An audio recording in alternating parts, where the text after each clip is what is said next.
قلبي وروحي. Salam alaikum. Dans cette vidéo, nous allons vous informer de certains points importants à savoir avant de commencer vos cours. 1. L'alphabet arabe comprend 28 lettres. 2. La langue arabe s'écrit de droite à gauche et non de gauche à droite comme le français. 3. Si vous voulez écrire sur un cahier, il faut le retourner pour faire en sorte que la marge soit à droite. 4.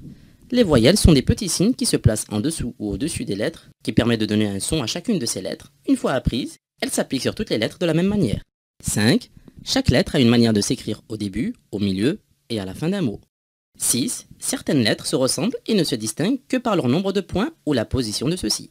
Dans la première bulle à droite, nous avons deux lettres qui se ressemblent et qui ne se distinguent que par la position de leurs points. L'un est au-dessus alors que l'autre est en dessous. Dans la bulle de gauche, les lettres se ressemblent et ne se distinguent que par leur nombre de points. L'un a 2 points, l'autre a 3 points. 7. Il y a 6 lettres de l'alphabet qui ne s'attachent pas avec les lettres qui les succèdent. Exemple, comme vous pouvez le constater dans ces mots, toutes les lettres se sont attachées entre elles, alors que dans ces mots, les lettres ne se sont pas attachées entre elles. 8. Certains sons de lettres n'existent pas en français. Prenons par exemple cette lettre. C'est la lettre Ra, comme dans ce mot, Khubzun.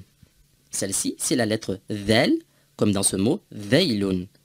Celle-ci, c'est la lettre Qaf, comme dans ce mot, Qamarun.